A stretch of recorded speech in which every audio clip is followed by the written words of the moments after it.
So the course is called Scientific Humanities.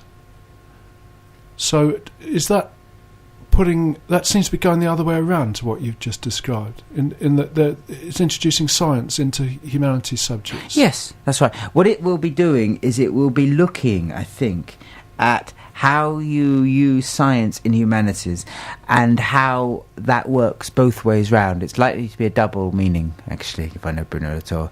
So it will be both science in humanity and humanity in science. Okay. So what he will be doing is looking at how scientists are constructing truth and how that tells you about how truth is constructed within human situations. Okay? Because there's one of the myths of the big ditch theorists is that scientific knowledge is somehow not human.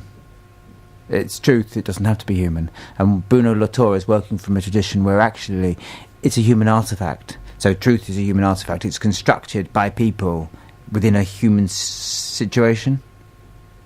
And that includes science? And that includes science, because science is a social discipline. Science, in fact, in many ways, science is the purest of social disciplines, because you've got a communion of peers who you then have to publish your data to, and they have the right to tear the strip out of it, so you have to share your thoughts with other people.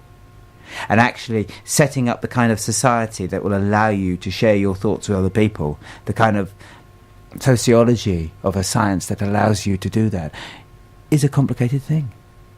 It's a difficult thing, and it's a thing that's not adequately understood, actually.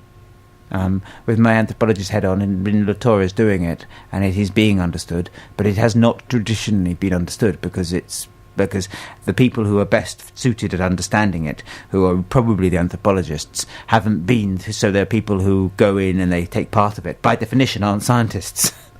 Right. And so what Latour is trying to do is he does a lot of work with scientists. He goes off to the Amazon jungle with scientists and he lives like they do, and he tries to understand it from their perspective, but understand how they're then using their knowledge in order to create an image of the world which they can then share with other people.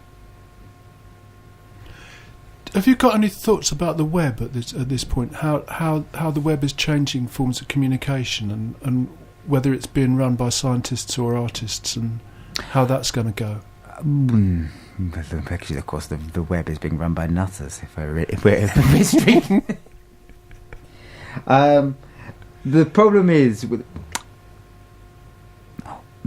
the internet doesn't half makes things easy to find out, but it also makes things easy to find out the wrong version of the thing you're trying to find out. Yes. And it certainly is changing the way. It's changing what we count as knowledge in a way that is troubling, actually, if you want my opinion on that, because I think that what you end up with, and I'm going to be terribly polite here, you end up with very pseudo-scientific things, and people not being able to tell apart from pseudo-scientific to what I would call genuine scientific shared within the scientific community.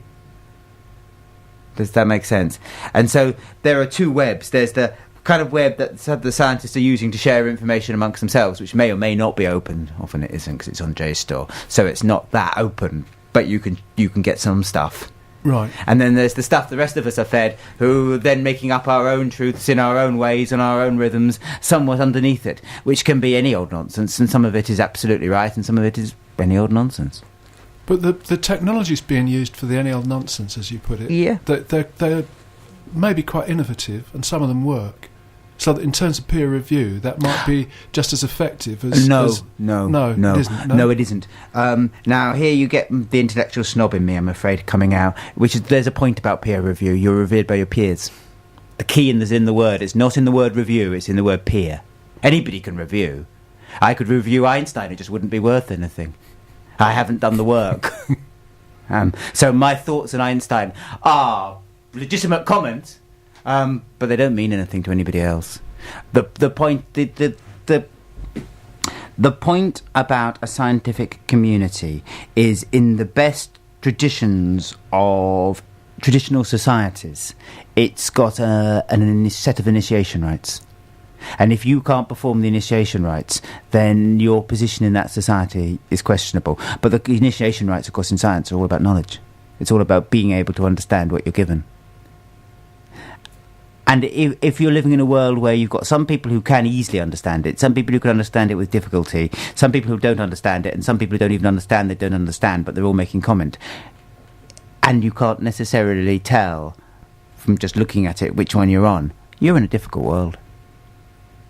So how do you think the MOOCs are going to work? I mean, I know it's a fairly new word, but it seems to me that like Future Learn, I've done 2 courses from them, which is a UK project, and they have very limited discussion within their site at the moment. It's in beta. I think that'll get better. Yes, but I think so. they sort of encourage people to go out to Twitter or Facebook or various places for discussion to happen around the content of the courses. Yeah, well, I mean, I'm a great fan. It might not have sounded it like that, right, as the way I was presenting it, like, but I'm actually a great fan of genuine internet learning. I think it's one of the best ways to do it. I think it's a future. And I'm a great fan of using technology properly in order to help learning. My day job as a maths teacher, I do it all the time. So I teach by email. I don't teach online. I don't actually teach video online because the stuff I do is a bit more intensive than that, actually. But I certainly will use an awful lot of internet resources. And it is one of the ways a lot of education can go and should go. And the Stand-Up Philosopher, there's many clips of that. Yeah. You can catch everything I've ever done. It's all online. And I also blog about what I've done, and I write critiques of what I've done. And if anybody else writes a critique about it, I will publish it as well. So I have websites where look me up, Stand Up Philosophy, where I have my show. I have what I think I'm doing, and also the problems and the argument, because I publish where I think where I'm simplifying as well. Which is one of the other big differences between science and just comment, is that you publish your errors. And you allow other people to say, you're wrong. And you go, yeah, I know I'm wrong, but let's think about why I'm wrong. Because that's the gift that science gives the world, or one of the big gifts. It's not knowledge, it's that attitude to being wrong. Because it stops wrong being anything awful.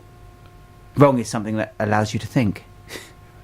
And I actually think that's if I was a big ditch theorist, and there's a bit of me that is a big ditch theorist, it's that I think is absolutely unique within Western written mathematical culture. It's that idea to say, oh, I've got that bit of my calculation wrong, and that means I can actually get the rest of it right because I can change it, or I can share it with somebody else, and they might tell me I'm wrong, and then together we might find a better way of doing it. So it turns being wrong into a wonderful creative force. And if the MOOC courses can allow people access to that and to explore the world, but also kind of understand how they can use the bits they don't understand as ways to springboards to help them understand, then I'm a great fan. And I could actually see that they could do that, because you could do that on the internet. Okay. Well, Stand Up Philosopher, thank you. That's okay. For coming today. It should be easy enough to invite you back. It should be, as you can't go away. So if you have any questions or comments, bother one of us and I'll deal with them next week. Yeah, so the Wild Show's got a Facebook page. You could try there. Or you can contact studio@phonic.fm. Yep, or you could do my Cartwheels email me at cartwheelscollective@gmail.com. So cartwheels.collective@gmail.com. So that's great, and the course I think starts on February the 10th. Sounds wonderful, actually. If you are thinking about it and I haven't put you off, please don't let me. Bruno Latour is a very, very good lecturer. He's very funny. So if nothing else, it will be funny and witty and warm. So if you're just going for entertainment, go. And we'll be having a little discussion group here, some of which will be on air, some of which won't. And